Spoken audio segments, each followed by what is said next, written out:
Bonsoir et bienvenue dans cette édition du journal sur FM Télévision dont voici les sommaires. Malgré la décision du gouvernement congolais de délocaliser les marchés Matadi Kibala, les vendeurs de ces sites de négoce tiennent mordicus à poursuivre leur activité sur ce lieu. Ce mardi, ils ont été surpris par les éléments de la police venus les déguerpir sur ce lieu où un drame s'est produit la semaine passée. Et puis Théon Ngouabidje a été réhabilité de ses fonctions de gouverneur de la province du Sud-Kivu par la Cour constitutionnelle. Et enfin, le FC Renaissance du Congo a repris les séances d'entraînement dans les cadres des préparatifs de la Ligue 1, et cela depuis l'avènement à la tête un nouveau président, Maître Malouabili Cléophas. Encore une fois, bonsoir. Direction marché Matadi Kibala dans la commune de Mongafula où les commerçants ont été déguerpis par les éléments de la police ce mardi après leur refus d'évacuer ces lieux de négoce comme l'avait exigé le gouvernement congolais. On en parle dans ce journal avec Monica Makaba et Plamidi Tondo. Les autorités se sont décidées de passer à la vitesse supérieure. Tous les étalages de ce marché ont été saccagés pour contraindre ces commerçants à évacuer le lieu, comme l'a recommandé le gouvernement. Seulement, les vendeurs de ce marché de fortune se plaignent d'être renvoyés au chômage.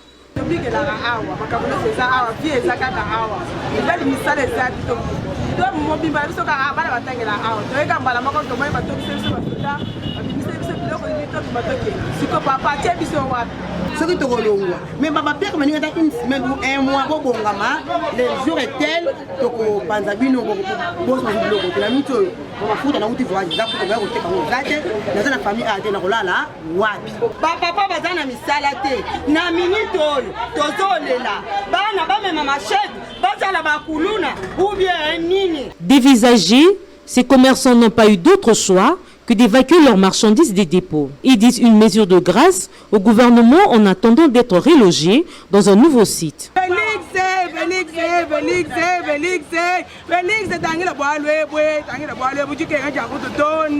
Au lieu du drame, un funérarium a été improvisé pour s'incliner devant la mémoire de 25 personnes qui ont laissé leur vie dans la matinée de mercredi 2 février dernier. Seulement, l'accès à ce site est monnayé avec quelques billets de francs congolais à remettre à quelques jeunes qui le sécurisent. Et puis Théon Ngouabidje va reprendre ses fonctions de gouverneur de la province du Sud-Kivu. La Cour constitutionnelle a réhabilité cet exécutif provincial déchu par les députés provinciaux de cette province par une motion de censure qui enfin a été déclarée des nuls et des nuls faits par la Cour constitutionnelle. Ruth Dinonzé. Cet arrêt de la Cour constitutionnelle jugeant la motion de censure votée le 2 décembre 2021 contre le gouverneur du Sud-Kivu d'inconstitutionnel est un coup de tonnerre à l'Assemblée provinciale du Sud-Kivu. Cet organe délibérant qui s'était déjà décidé de déchoir Théon Ngouabidje est certainement surpris désagréablement par l'arrêt rendu ce jour. L'Assemblée provinciale du Sud-Kivu avait accusé son gouverneur de mégestion et d'incapacité à apporter les réponses aux problèmes de la population de sa province, ce qui a justifié sa déchéance. L'affaire a fait du chemin, le gouverneur a cherché à se faire justice par des voies légales. Dans l'entretemps, le bureau politique de son parti, la FDC, l'a désavoué la semaine dernière à l'issue d'une réunion extraordinaire convoquée pour statuer sur la crise de confiance qui persistait entre le gouverneur du Sud-Kivu et les élus de sa province. Théon Ngouabidje va-t-il exercer librement ses fonctions avec le climat malsain qui règne entre lui et les députés provinciaux? La question aura sa réponse dans les jours qui viennent. L'insécurité dans l'est de la RDC, 3 éléments du groupe armé ADF ont été neutralisés hier lundi par les éléments des forces armées de la République démocratique du Congo et la MONUSCO. Les faits se sont déroulés dans les territoires de Beni au nord Kivu. Monica Makaba signe ce reportage. Les 3 éléments terroristes et ADF ont été tués par le FARDC et les forces onusiennes lors des accrochages qui ont eu lieu dans la localité de Makusa, située à une dizaine de kilomètres de la cité de Mangina, dans la province du Nord Kivu. Ces éléments du groupe armé ont tenté de troubler l'ordre public avec des armes AK-47 qui ont été récupérées par l'armée régulière. Les forces loyalistes ont initié les opérations conjointes avec la MONUSCO afin d'éradiquer la présence des rebelles qui occasionnent des atrocités récurrentes dans l'est de la RDC. Le FARDC, en collaboration avec les forces onusiennes, sont à pied d'œuvre et à travers de patrouilles pour sécuriser les populations civiles, mais aussi pour anéantir tous les rebelles actifs dans la province du Nord Kivu depuis plusieurs années. Rappelons que ces opérations entrent dans le cadre de l'efficacité de l'état de siège. Autre chose à présent, l'administration du ministère du Budget va revêtir de sa nouvelle robe. Le ministre d'État, ministre du Budget, Aimé Boji, a lancé hier lundi les travaux de révisitation du centre et des cadres des structures organiques de l'administration de son ministère pour mieux concrétiser la vision du gouvernement de la République dans son secteur. Reportage à Niakolé. Ces désirs de faire peau neuve se fondent sur la concrétisation de la politique du gouvernement sur le plan du budget qui passe notamment par la mise en place d'une administration puissante conforme à sa mission. Consolider l'élan du développement de l'administration du budget, c'est l'un des objectifs majeurs de ces assises, en croire le ministre d'État au budget Aimé Boji, qui affirme que ceci permettra d'avoir des bons résultats comme projeté. C'est une réorganisation de l'administration du budget et de toute l'administration publique qui vise à améliorer les résultats dans la gestion d'action du gouvernement. Et donc c'est une réforme essentielle puisque nous passons vers la gestion axée sur les résultats. Et donc chaque ministère sera responsable de tous les actes administratifs de l'exécution de la dépense publique et le ministère du budget fera le suivi. Et on pense qu'avec cela, il sera possible d'avoir beaucoup plus de transparence et beaucoup plus de résultats dans l'exécution de la dépense publique. Voilà l'objectif de ce séminaire. Donc on a recouru à l'administration de la fonction publique pour qu'elle puisse nous apporter son expertise et dans cette reconfiguration de l'administration du budget dans le cadre de cette grande réforme que nous sommes en train d'implémenter. Aussi faut-il le souligner, la révisitation du cadre et des structures organiques de l'administration du budget est une occasion en or pour procéder à la migration du budget des moyens vers le budget programme. Parlons santé à présent, l'épidémie de la rougeole refait surface en République démocratique du Congo. Elle a déjà été déclarée par le ministre de la Santé dans la province du Sud Ubangi. Encore une fois à Niakolé.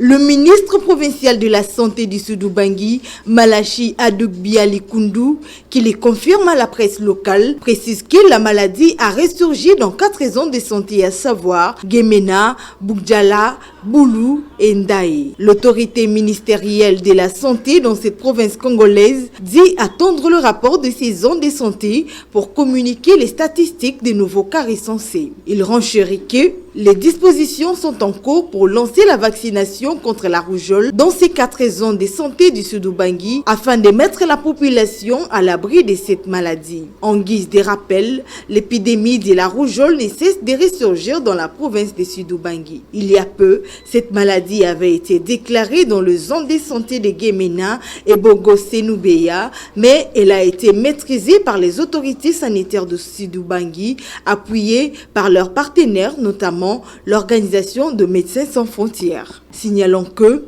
la rougeole est une maladie virale grave, extrêmement dangereuse, et avant que la vaccination ne soit introduite en 1963 et qu'elle ne soit généralisée, on enregistrait tous les 2 à 3 ans d'importantes épidémies qui pouvaient causer environ 2,6 millions de décès par an.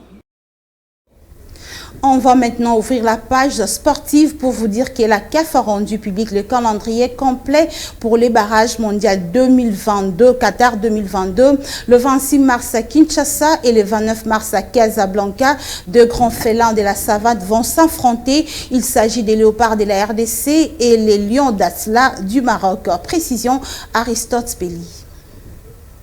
Les léopards de la RDC vont se mesurer aux Lions de la classe du Maroc le samedi 26 mars 2022 à Kinshasa au stade des Martyrs de la Pentecôte à 14h juste, en prévision du match aller des barrages de la Coupe du Monde Qatar 2022.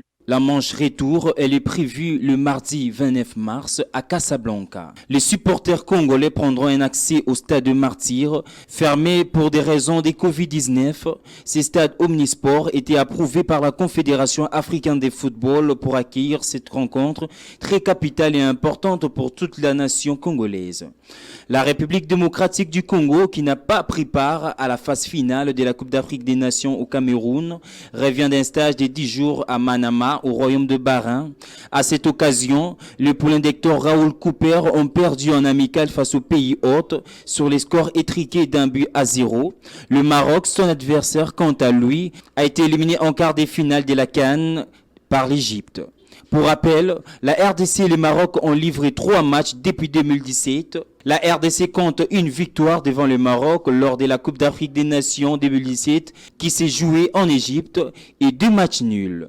Les léopards de la RDC sont donc à 1 mois et 11 jours de ce rendez-vous crucial pour espérer retourner sur l'échiquier international 48 ans après leur dernière participation à la Coupe du Monde en 1974 en Allemagne.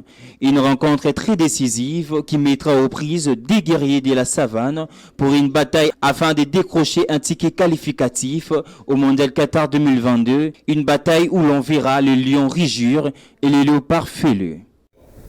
Et puis déterminé à gravir les échelons pour la phase retour du championnat national de la Ligue 1, le FC Renaissance du Congo a repris les séances d'entraînement ce mardi avant son déplacement le week-end prochain à Kolwezi. Ils ont été surpris par Lionel Ngolo Maloua.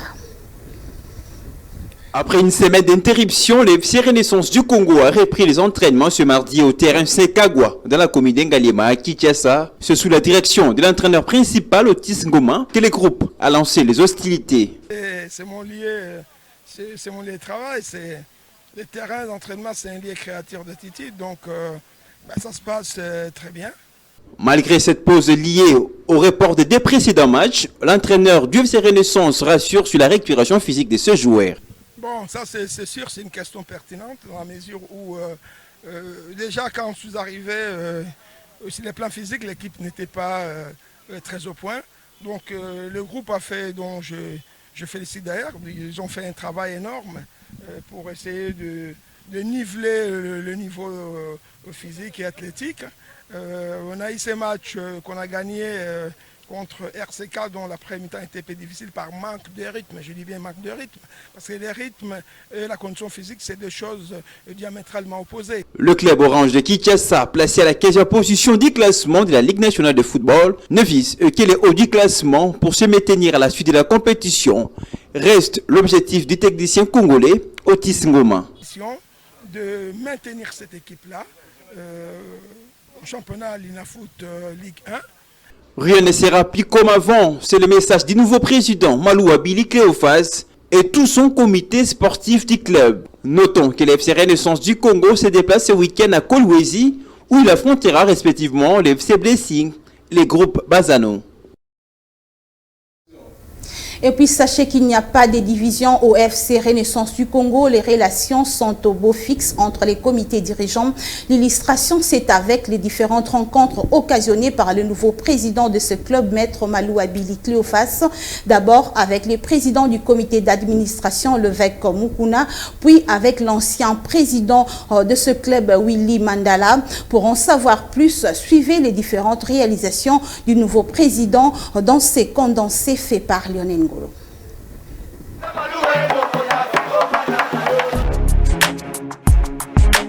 Arrivé en sauveur en tête du FC Renaissance, pas de repos pour Maître Billy Maloua Cléophas qui se met déjà au travail pour la reconstruction du club orange de la capitale.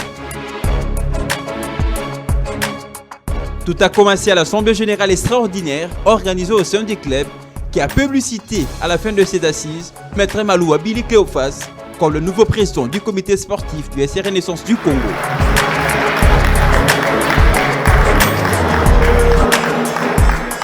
Dans sa première prise de parole, en sa qualité d'un homme de paix et de justice, a reconnu la place et l'importance du conseil d'administration qui leur a rendu visite pour les civilités. Il y a un conseil d'administration. Nous l'avons dit sur place. Avant de faire quoi que ce soit, toko monana ou toko kutanana nona conseil d'administration. Oyo pour le moment, nous considérons que azali nano na makambonyo so na maboko. Touché par ce geste, l'évêque Pascal Mukuna a remercié le nouveau comité sportif du FC Renaissance. Après le conseil d'administration, le nouveau patron du FC Renaissance n'a pas croisé les bras dans le souci de s'imprégner de la situation qui se vit au sein du club. Comme le Christ Jésus a communié avec ses disciples, Maître Billy Maloua va lui poser ses gestes en rendant visite aux sectionnaires du FC Renaissance. Une rencontre au cours de laquelle le nouveau président du FC Renaissance a échangé sur sa vision qui ne fait pas de lui une star de l'équipe, mais plutôt celle d'un travail commun pour répondre aux desiderata du club en offrant aux joueurs de bonnes conditions de travail. À la suite de ces actions, retenez que Maître Billy Maloua Cléophas a reçu dans sa résidence l'ancien président du club, Willy Mandela, en présence du puissant homme de Dieu, j'ai cité les prophètes Dominique Condé et Otis Ngoma, entraîneur de l'équipe, avec qui il a longuement échangé sur l'avenir du club. Que dire de plus de cet homme, Maître Billy Maloua Cléophas, animé d'un grand cœur, de compassion et d'humanisme, veut désormais partager son credo. Nul n'a les droits d'être seul sur la terre au sein du FC Renaissance pour remettre cette équipe de la capitale à sa place.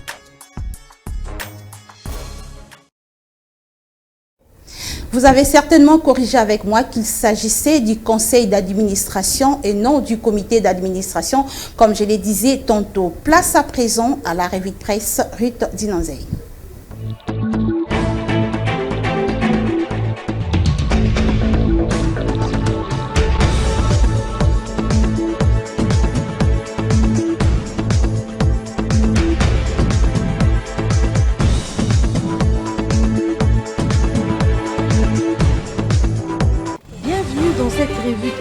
Débute par la prospérité.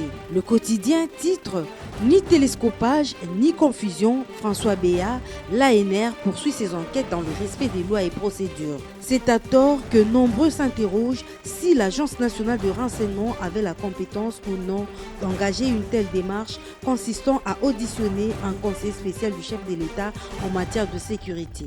Pourtant, le CNS n'est pas un service de l'État à part entière. Il est plutôt un forum dont seul le président de la République est l'unique et principal responsable. Le conseiller spécial peut, sur demande du président de la République ou par délégation des pouvoirs, présider cette réunion à laquelle siège également l'administrateur général de l'Agence nationale de renseignement. Relayant les propos d'un spécialiste en la matière, la prospérité précise que le conseiller spécial du président de la République en matière de sécurité n'est pas le patron des services de sécurité. Il est membre du cabinet dont le directeur de cabinet est le responsable attitré. L'auteur de l'article renchérit, l'Agence nationale de renseignement est par contre un service officiel de renseignement avec des structures à tous les niveaux. Sur ce, les pouvoirs étendus que lui confère la loi font de l'ANR l'unique service de l'État capable d'entendre, d'écouter, de surveiller et d'interpeller tout citoyen, quel que soit son rang social, ses fonctions, son âge, son sexe, sa religion, sa province ou même sa race. C'est ainsi qu'au regard des textes, le président de la République est l'unique responsable de l'État auquel est soumis l'administrateur général de l'ANR dont il dépend directement. Changeons de chapitre avec la vérité actuelle. Le journal rapporte RDC, Félix Tshisekedi a échangé avec le procureur de la CPI. Karim Assad Ahmad Khan, procureur de la Cour pénale internationale, a échangé avec Félix Tshisekedi à Addis Abeba en marge de la 35e session de l'Union africaine. Les deux hommes ont évoqué la coopération entre la juridiction pénale internationale et la RDC qui entretiennent des bons rapports. Le premier procès de la CPI concerne d'ailleurs un Congolais, Thomas Lubanga. Dans un autre registre, l'avenir s'intéresse au transport. Les quotidiens notent Violation des règles routières à Kinshasa, les Wewa à la stature des intouchables. Selon l'auteur de l'article, lors d'une descente sur terrain, la population reproche ses conducteurs d'une solidarité méchante qui consiste à agir violemment, insulter, agresser les véhicules en protégeant ses collègues en cas mal ou d'un accident commis. Toutefois, ces conducteurs des taxis-motos se réunissent en bloc solide pour défier tous ceux qui leur viennent avec conseil. Plusieurs garages de motos, lavages et parkings sont installés le long des artères provinciales et secondaires. Selon cette même source, rapporte le journal, les Wewa à Kinshasa se comportent pour les ayants droit que personne ne peut empêcher de faire ce qu'ils désirent. Ces derniers restent impeccables dans l'opinion traitée, allergiques aux insultes, bien que la police spéciale de roulage et autres services de sécurité sont à pied d'œuvre dans plusieurs routes pour réguler la circulation et éradiquer les embouteillages. Les Wewa demeurent invaincus et spontanés dans la violation du code de la route, rapporte l'Avenir. Ainsi prend fin cette revue de presse. Merci de l'avoir suivie.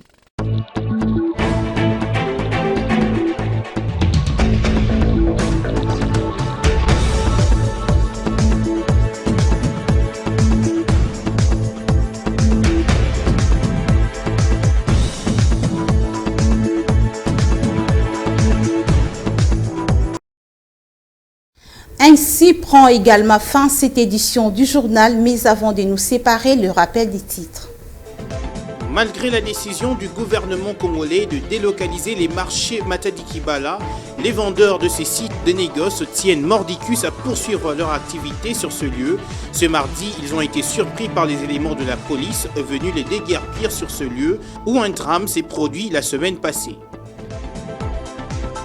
Et puis Théo Ngouabidje a été réhabilité de ses fonctions de gouverneur de la province du Sud-Kivu par la Cour constitutionnelle.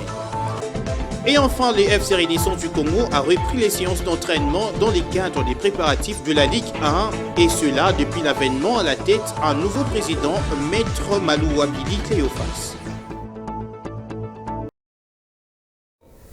Et voilà, mesdames et messieurs, c'est par ici que nous bouclons complètement cette édition du journal. Merci de nous avoir suivis. Mais juste après cette édition, suivez notre rubrique La Découverte.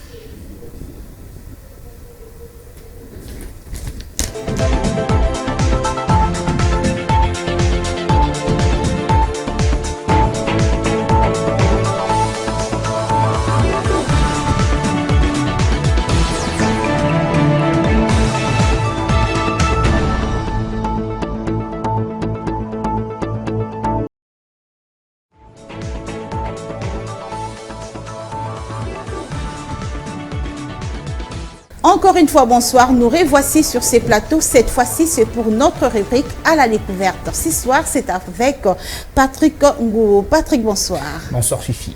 Patrick, vous connaissez les principes. Les élèves ont déjà les bras croisés. Ils attendent la leçon du jour. Alors, la leçon du jour porte sur un autre mot auquel on rend un mauvais service, comme aime le dire Lionel Ngolo. Ouais. Alors, le mot, c'est siffler.